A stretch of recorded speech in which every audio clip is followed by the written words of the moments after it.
you'll find in Revelation, page 1290 to 91, in your few Bibles, and it is Revelation 6, and it deals with the seals.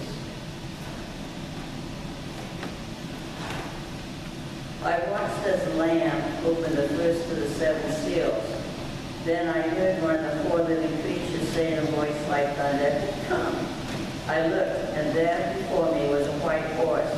Its rider held a bow, and he was given a crown. And he rode out as a conqueror bent on conquest.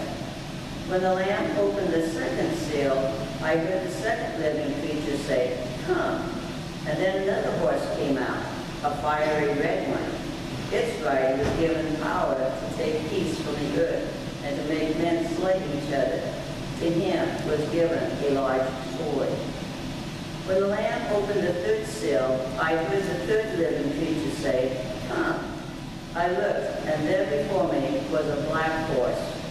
Its rider was holding a pair of scales in his hand. Then I heard what sounded like a voice among the 4 living creatures saying, "A quart of wheat for a day's wages, and 3 quarts of barley for a day's wages, and do not damage the oil and the wine." When the Lord opened the 4th seal, I heard the voice of the 4th living creature say, "Come." I looked, and there before me was a pale horse. Its rider's name was Death, and Hades was following close behind him. They were given power over 1/4 of the earth to kill by sword, famine, and plague, and by the wild beasts of the earth. When he opened the 5th seal, I saw under the altar the souls of those who had been slain because of the word of God and the testimony they had maintained. They called out in a loud voice, "How long, sovereign Lord, holy and true, until you judge the inhabitants of the earth and avenge our blood?" And then each of them was given a white robe, and they were told to wait a little longer. And the number of their fellow servants and brothers who were to be killed as they had been was completed. I watched as he opened the 6th seal. There was a great earthquake. The sun turned black like sackcloth made of goat hair. The whole moon turned blood red, and the stars in the sky fell to earth as late figs drop from a fig tree when shaken by a strong wind. The sky receded like a scroll going up, and every mountain and island was removed from its place.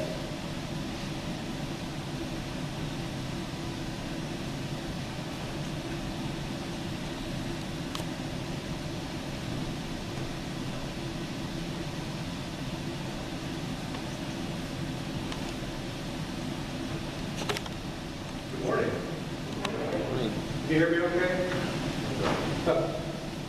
So, at my house, there's really 2 ways that we go about eating dinner.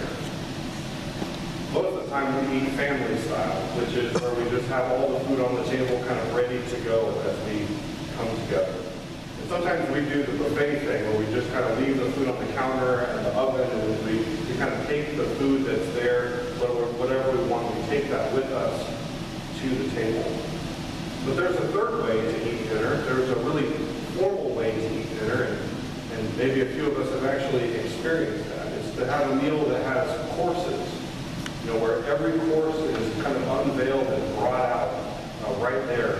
And this whole experience that you're invited into is something that you just kind of get carried along with. And I'll just admit that as a poor kid from the Pacific Northwest, I didn't spend a lot of my time getting ready to eat dinner with the president or learn all these things about etiquette or understand all the rules and things like why there's a special fork for the salad and a special fork for the dessert and all these other crazy things that I really wouldn't know what I'm talking about if I was to even try to describe. But I know that this way of eating a meal is a mystery, and the mystery goes beyond just the strange, arcane seeming rules that go along with it. The food is itself slowly revealed, and you get these small portions that are specially chosen, and all of it is building toward the main course. This is the most dramatic way of eating food. It is slowly revealed, but there is a plan to it, a certain logic to it. In some cases, there's even a science behind the order and sequence of these different things that come out. And so there's much to be gained from the eating of the food, so to speak, but there's also just as much maybe to be gained from being swept up in the mystery of the experience and being taken along for the ride. And a host could just put everything on the table and just have it all there in a pile, but there's something that would be lost. In fact, I think there'd be a lot that would be lost. And I think this is how we should approach the next few chapters of Revelation.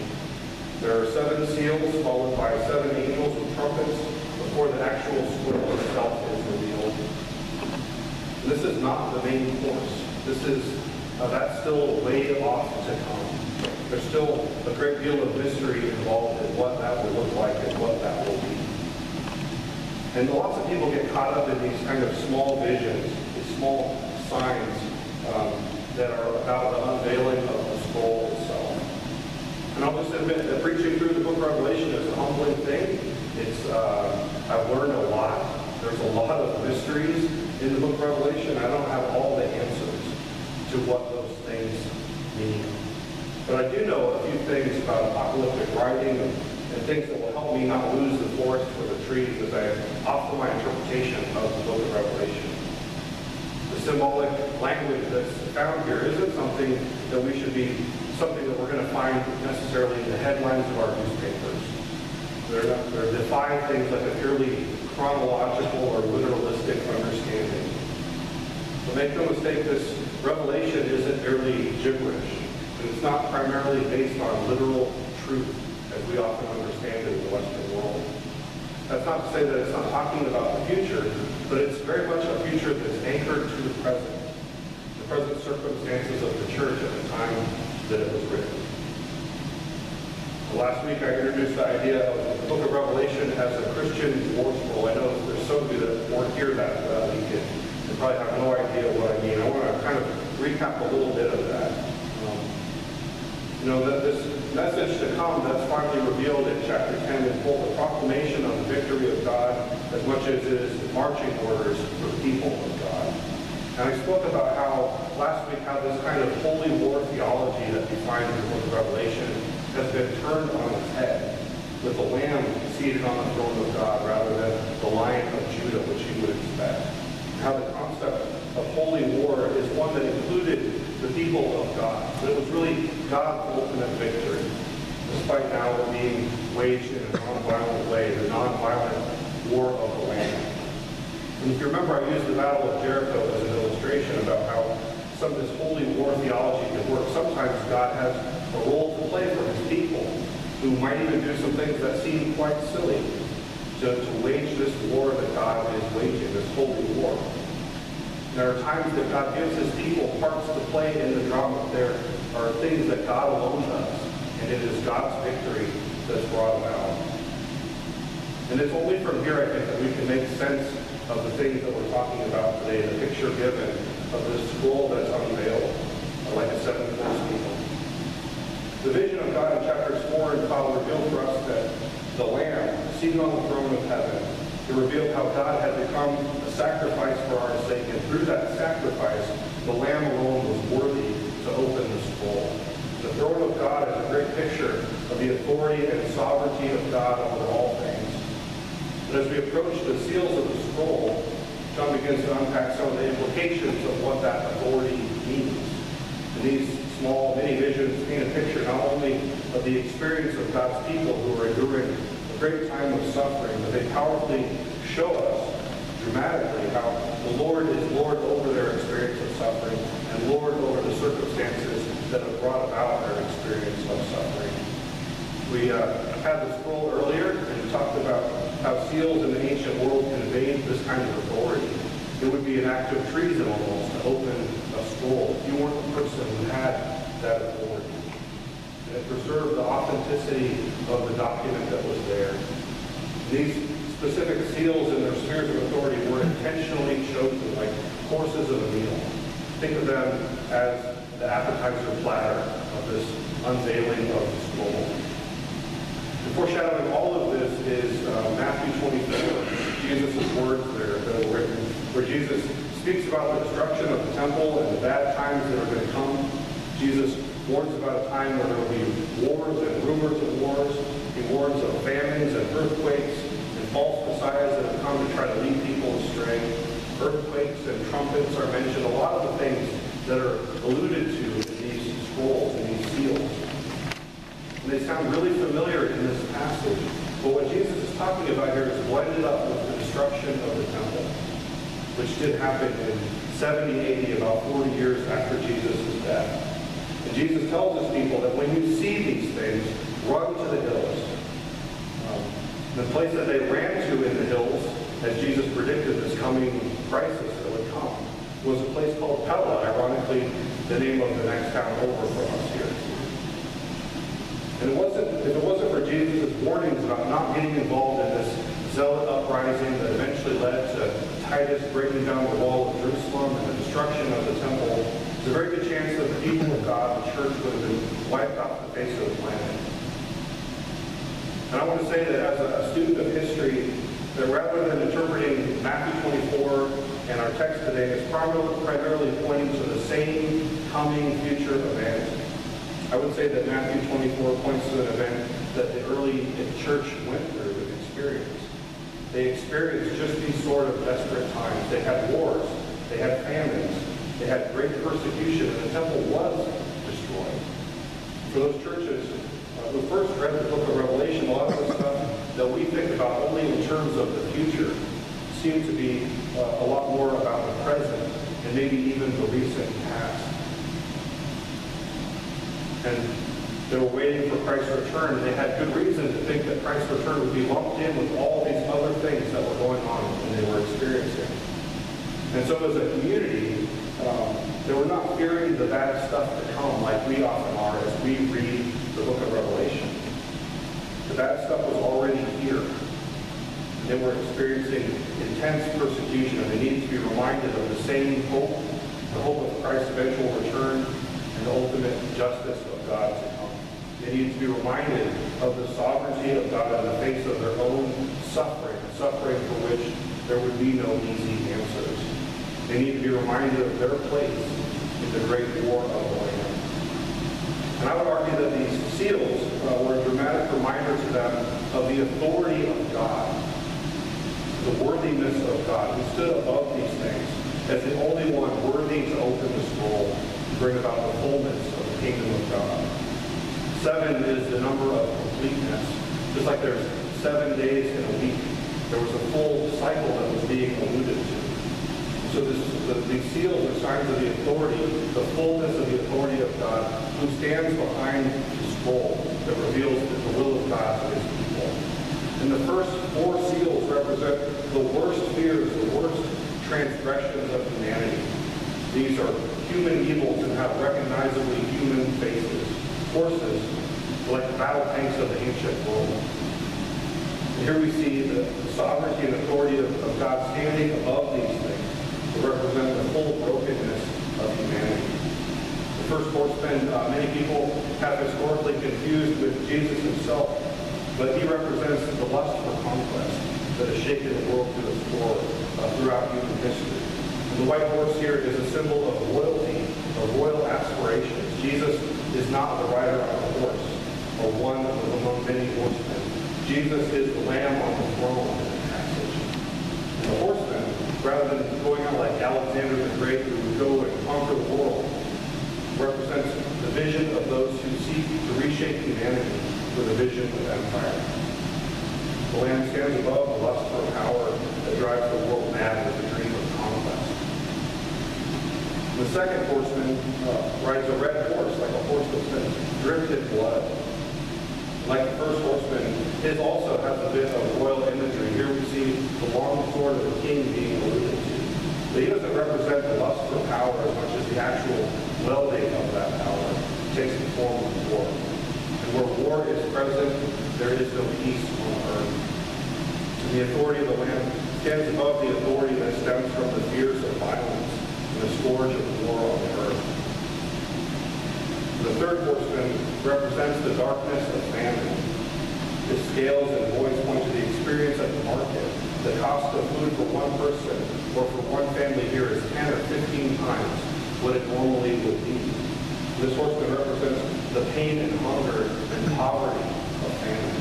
The authority of the Lamb stands above the cruelty of the economic forces that cause suffering in the world, and starvation, and the needs of the poor being taken advantage of by the strong in times of scarcity. And the fourth horseman represents death and suffering in the afterlife. And many of the tragic things that end people's lives shortly are mentioned there, things like the sword and famine, plague, and wild beasts. And Hades here probably doesn't refer to what we think of when we think of the word hell, but refers to something more like the Hebrew Sheol, or the grave, or the afterlife, the underworld, where the dead would wait with their ancestors before the great resurrection and of all things. And all these horsemen are given mysteriously power over humanity. And they're all unescapable. 1 in 4 of the people on the planet are going to suffer in the face of these things. And God uses these things and stands apart from all of these things. In these 4 horsemen, we see humanity's propensity for self-destruction and murder and strife and the misery that humans uniquely inflict on one another. And yet somehow, in the midst of these dark things, God's sovereignty is at work. God's plan of redemption is not thwarted by the full weight of humans' ability to do harm. Instead, the Lamb's war, which is waged by God, is at work even in these things. And I must say that no interpretation of Revelation at this point would put the church in any of these roles. It's not the means of the church or the methods of the church or the way of God's people to participate in the kind of violence and destruction that we see here. God's people are to participate in the nonviolent war of the Lamb. God's people here are to be the meek who will inherit the earth when all these things have burned themselves out. So instead, what we see here are the tools of empire to cause destruction in the world, the very tools that persecutors like the emperor had been inflicting on the church. And so God here, who stands above and apart from all these things, can use even things like that, even the brokenness of this world. The Lamb is not limited by these things in any way, and his authority is greater than them. His authority doesn't arise out of these things, but stands over them. It is completely other. It is completely over them and above the broken ways of humans. The people of God, the martyrs who are crying out for justice in the 5th seal, these are the ones who are fighting the Lamb's war, who are laying down their lives in sacrifice, who are waging war with the blood of the Lamb and the word of their testimony by faithfully striving to be the church. And they too are under the authority of God. And they're given white robes that symbolize Christ's righteousness has covered them over. And they're told to wait and endure this hard persecution that they're going through. And God's sovereignty is not limited even by their suffering, despite God clearly using it and being at work in them, declaring the victory and glory of God. This 5th seal is a powerful reminder of God's ultimate justice that's coming, how God sees the suffering of his people, but also that those who have suffered in this way, who have given their lives in sacrifice to God, their souls are in the temple with God. They are with God. They cannot be touched by these things. And nothing of the worst human evil, not conquest, not war, not pestilence, not disease, not famine, not death, not even the powers of hell, essentially, can ever take that away from God. His sovereignty is both over and above these terrible things, even the suffering of his people. Nothing can stop the message that God is waiting to reveal, waiting to proclaim the opening of these scrolls. Nothing is going to stop God's will from being revealed to the world. And lastly, the 6th seal here represents the full weight of natural disasters, cataclysmic natural evils and events. And even that won't change anything either. Earthquakes, even if the sun stopped shining in the sky or else was rolled up like a scroll. Not even that could hold a candle to stop the plan and purposes and the authority of God. to bring about his plan of redemption to the world.